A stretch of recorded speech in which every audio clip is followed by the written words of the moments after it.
Clowns as a visual representation for evil and horror have never quite had that desired effect on me. Like everything, this does come with its exceptions, with one of those being the clowns from Hell House LLC, a found footage series with a knack for creating really effective and elevated tension in what's already a very tense atmosphere.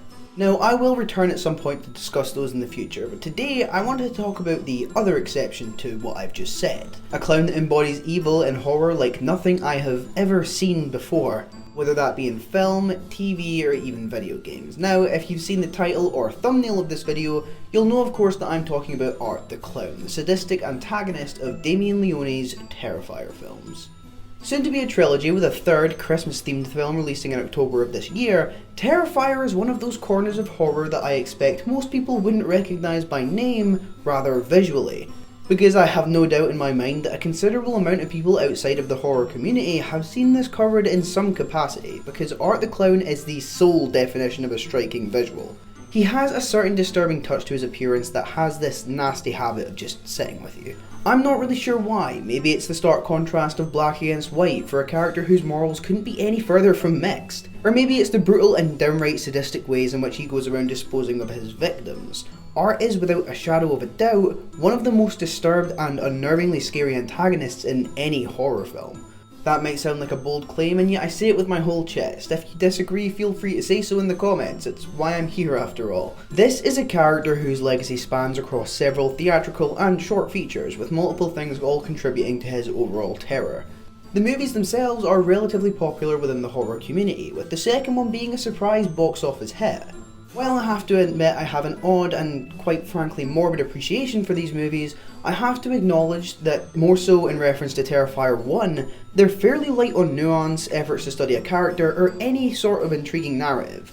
With that in mind, I wanted to delve a little into this little collection of films from Damien Leone to try and explore how, despite the pitfalls I've listed, this thing has been able to cement itself in my eyes as a cornerstone of modern horror, with Art himself becoming the iconic horror protagonist of the 2010s. Don't forget to leave a like and subscribe if you're new around here and you enjoy the content, and with that out of the way, let's talk about some art.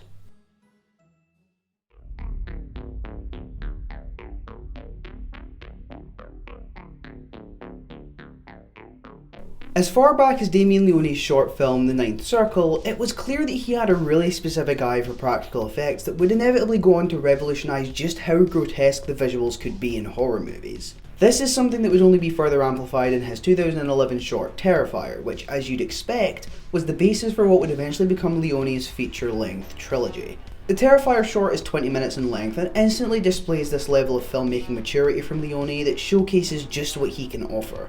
This is the first time we have Art as an antagonist here, with his inclusion in The Ninth Circle being nothing more than a glorified attempt from Leone to make something stick with his audiences, with Art being just one of many horror tropes to appear in it. This of course wasn't any conclusion to Art's oncoming longevity, but after striking a nerve with fans, Leone went on to include him in a bigger way, obviously making the initial 2011 short film. He would also go on to direct his first theatrical effort in All Hallows Eve, which is an anthology film with both of these previous short films featuring there along with a few others. The response to the violence present here was further encouragement for Leone, who would begin to toy with the idea of an art-led theatrical effort that didn't necessarily follow an anthology format. And with that we reach Terrifier, a film that has divided opinions with audiences and shattered any definition of what can be seen as the limit in terms of gore. This first film received criticism from various sources, citing the lack of a story, and while I personally don't have an issue with how the film is structured, I can't sit here and say that it's not a valid problem that this movie does have for a lot of people.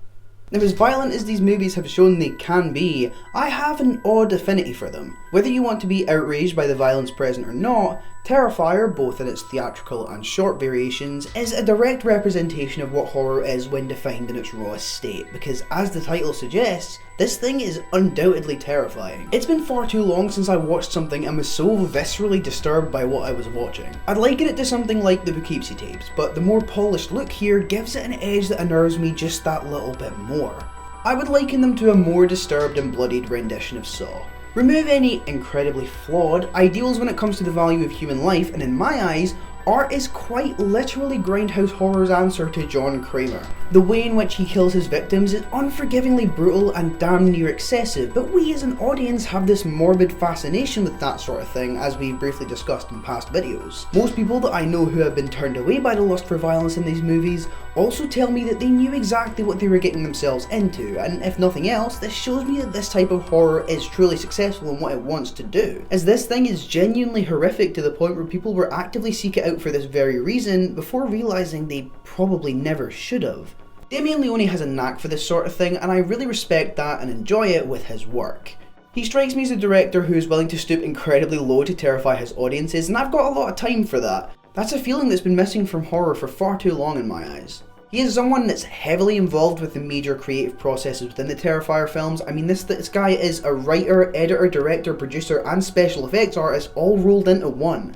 His constant hands-on approach with nearly every aspect of these films is something I honestly find to be pretty inspiring, and I think most people should see it as the same, especially if they're looking to get into filmmaking, in any capacity.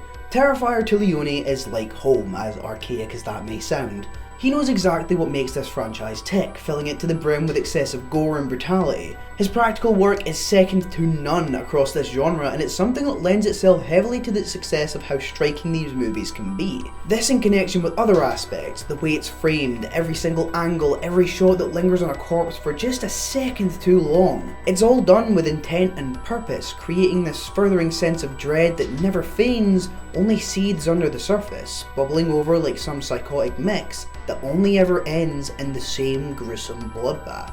Most splatter or slasher horror films tend to feature a final girl, someone who stands tall at the end of the film to definitively say, "I beat you." Terrifier is not that movie. The last person standing here is Art. It's not a movie showing a grand attempt to overcome trauma like we'd usually expect. In fact, we see Art breaking the norm by dispatching of the supposed final girl halfway through the film when he unloads a round of bullets into her fucking face. This first movie is fueled by the art of spectacle. Everything else pretty much plays second fiddle, and this shouldn't necessarily work, but here I think it does. What makes this franchise so different from everything else is almost refreshing in a psychotic way. It revels in the chance to convey and glorify the nasty blood and guts side of horror, and I appreciate it for being a breath of fresh air against a wall of movies that would much rather play things safe. Terrifier 2, on the other hand, takes this and throws it right out the window. This time around, Leone attempts a pretty ballsy narrative that looks to wind some sort of cosmic destiny into the mix, with Sienna Shaw, who is introduced as the antithesis to R, seemingly fated to be the one that finally stops his bloodshed after the reveal in the concluding scenes of the first movie that he's almost definitely some sort of supernatural entity. Sienna Shaw feels very much like Leone's attempt to hammer home a statement that shuts down certain criticisms that the first film received, as she happens to be one of the coolest protagonists we've had in horror in quite a while. I really adore Sienna. I think she's charming. The performance from Lauren Lavera is memorable and filled to the brim with this natural calm, a little ironic given how panicked the character is for a large portion of this movie. Given the film's somewhat absurd runtime, Lavera is ultimately a vital cog in stopping this becoming a chore to get through. Sienna is a compelling foil to Art, a direct rival who actively serves as an unwilling roadblock in his senseless lust for gratuitous violence. Lavera really is a bunch of fun here. With a background in martial arts, she was able to work that into her own performance on set, contributing to almost all of her own stunts, with a few minor exceptions being left to the trained professionals. Now don't get me wrong, this isn't me completely avoiding the clearly bizarre way she is written to be some sort of prophesized hero. I look past it because it's a horror movie about a supernatural clown, and let's face it, in horror to begin with, absurdity is absolutely no stranger to it. And let's be real, it does work in context with everything else around it, but it's just such a jarring departure from the last film's ideals of, let's just fucking kill people. The concept that this first film embraces did inevitably end up throwing Leone into some pretty hot attention at some stage. When the first film was released, Leone was met with accusations of misogyny within the film, due to the criticism that the graphic scenes of women being treated so violently were seen as exploitative. Watching through these things will show you that Art doesn't necessarily show a preference in his gender of victim, however it's clear that the scenes in which a woman is the target are often handled with a lot more extremity. I will personally not be the person to tell you it's misogynistic, of course for obvious reasons, it's not my place to decide that. But I can say I do agree with several points that Leone made in an interview with MovieWeb where he commented on the criticisms. Historically, men are more savage and more brutal than women. It's the nature of man to battle one another, to conquer lands, to hunt.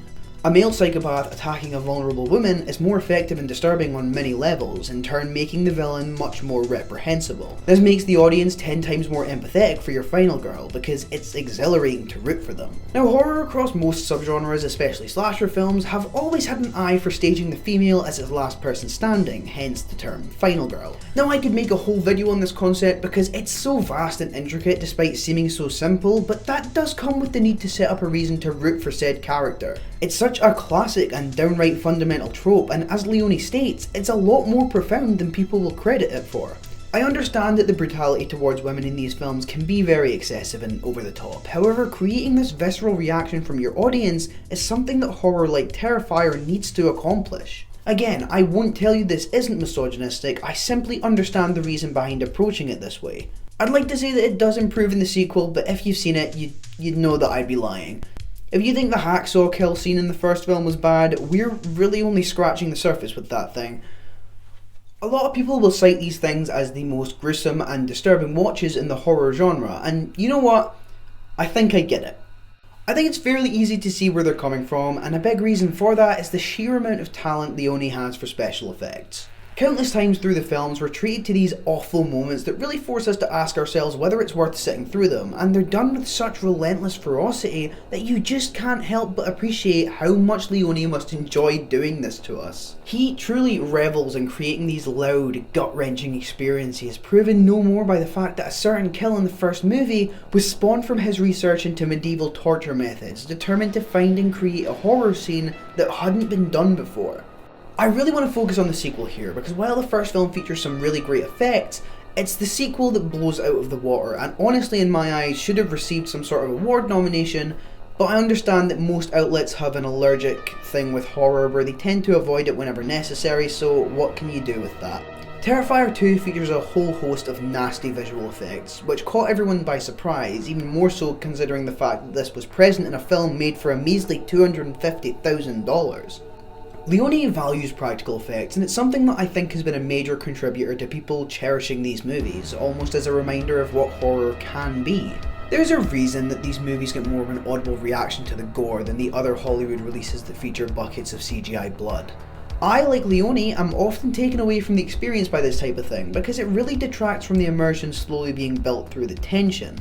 He doesn't completely shun digital effects, however, stating that he embraced the technology without letting it become an over-reliance. Terrifier 2 in my eyes has that perfect blend of effects. Practical effects can and should be the focus in this genre. It will always garner more of a fired up response from fans, but digital effects should be used to help amplify those moments rather than create them from the ground up.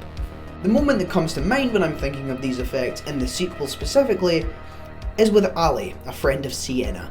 She happens to be one of Art's many unfortunate victims, and her scene to list what happens to her, it's something. She's scalped with bandage scissors, disemboweled, impaled over and over, ripped apart limb from limb, and if that wasn't enough, try some acid and a dash of salt. This, met with the jarring juxtaposition of Art's ever-wide grin, ensures that this thing isn't played for any angle of humour. The makeup in general across this film deliberately voids the usual dose of irony that can often remind an audience that this is heightened horror, something that ultimately can't happen to us. Whether it's the vibrant red blood in movies like Scream or the raised wounds in The Exorcist, Terrifier 2 lacks any of that heightened nature, firmly grounding itself in reality. This summoned such a visceral reaction from audiences that its silence in award season was a sad inevitability. Damien Leone has a clear intelligence when it comes to practical effects. I still truly believe it to be his strongest weapon in these movies. Every little moment is littered with this deliberate attempt to make you squirm, and every part of it feels authentic in some way or another. Mind you, not all of the magic is left to the people behind the camera. One of the rawest ways that Leone utilises his horror is through personification, and that said personification is pushed through none other than Art the Clown. So without putting it off anymore, let's talk about him. Art the Clown is a pretty compelling antagonist, which is a little ironic for me given that there's really not a whole lot there to be compelling. As far as design goes, like I mentioned at the start of the video, Art is designed in black and white, which can't speak much as a characterization representative because maybe I'm alone in this, but I can't for the life of me figure out how this character is black and white in any circumstance. His design was conceptualised with an idea in mind to create something that stood far from other clowns in horror like Pennywise, hence the lack of hair and a muted personality. But where art is at its most interesting is the fact that there really isn't any further depth to his existence other than killing, at least that we know of. There's room to expand on his lore in a sequel, but for now he remains this cold, heartless bastard without any real sense of morals or a motive to be deciphered. All that we really know of him is that he has this eerie lust for blood that's seemingly unstoppable when he is unleashed. David Howard Thornton deserves a lot of praise for refining the character first portrayed by Mike Giannelli, giving this really raw performance that taps into the most depraved corners of Art's persona. Without words, he's able to do so much to create this intimate layer of fear with Art whenever he's on screen, providing this daunting presence that almost draws the camera in its direction. Thornton takes an active role in writing Art's character too. Both he and Leone would brainstorm kills together, and they actually used the COVID break that interrupted the production of Terrifier 2 to go back and enhance previous kills that they had written. Despite not really having much I can say on her, I do also want to highlight the little pale girl real quick. I'm not sure if there's any other canonical name for her, but she was initially spawned as something that would take on an Italian horror-inspired look, wearing a sundress with flowers. It wasn't until the success of the first film saw Leone discovering pictures of people who would cosplay as Art for Halloween, including women and little girls. From here, after seeing some of these designs, he knew that he had to make something from this, and so the look we know from the movie came to be. These movies stand out as some of the most successful independent horror films ever made. The first film was made in a budget of around $35,000 to $50,000 according to various sources, and would end up raking in a little over $420,000. This was a massive success for Leone, who from this point knew he had something very, very special in his hands. Terrifier 2 on the other hand is a different animal entirely. Made independently from Leone putting it through various fundraisers with a budget of $250,000, that proved to be more than a sufficient starting point because the word of mouth that surrounded this movie saw it earn over $15 million. This is obviously proof that sometimes studios throwing money at a wall and hoping it sticks isn't always the answer. Both of the Terrifier movies are honest work made by honest people, and the rewards of that have been strongly felt. The duology is an authentic horror experience that harkens back in many ways to how I've heard people discuss their visceral reactions to past films like The Exorcist or Evil Dead. While I do really like them, I am admittedly conflicted in my views on Terrifier 2. My biggest complaint here is the length. With the film being edited primarily by Leone, he was able to have the deciding verdict on whether certain scenes needed to stay in the film or not. Whether this is for better or worse varies depending on who you might ask. Clocking in at around 2.5 hours, it's a pretty cold take in my eyes to suggest that the second movie feels just a little bloated, unsure if it wants to be a sequel in the same vein as the first movie, or if it wants to evolve and tell a story within that. What we end up with is this chaotic mix of both options that leaves both a little undercooked, resulting in a movie that suffers heavily from pacing and could really have been helped by shedding some runtime. Saying that, I do think it's vastly superior in nearly every way to its predecessor. Runtime aside, it improves on narrative by clearing a non-existent bar. It increases the quality and the gruesome nature of the already disturbed practical effects, and I think Thornton delves just that little bit deeper into the psychology of a deranged supernatural entity, delivering a performance that's more charismatic and twice as terrifying. I'm oddly intrigued to see where this thing goes next. As of writing this script, it's been confirmed that Lauren Lavera will be returning for Terrifier 3, so seeing Leone develop this lore further is something I am more than excited for. I know that this film is most likely going to deliver in all of the departments that make these things so beloved among the horror community, but with all we have right now being a teaser trailer, which is controversial for a whole lot of moronic reasons, we're just going to have to wait and see. One thing is for certain though, with Terrifier, Leone has crafted something special. Each defined era of horror has come with its own iconic face, and in Art the Clown, this current era can now claim its own.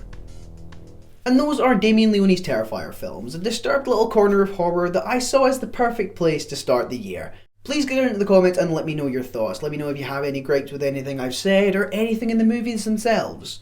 And for those of you that have seen the movie, also feel free to let me know what your favourite scene is. Honestly, if I had to choose, I think mine is probably the Halloween store scene from Terrifier 2. I think that scene is where this film nails its tension best.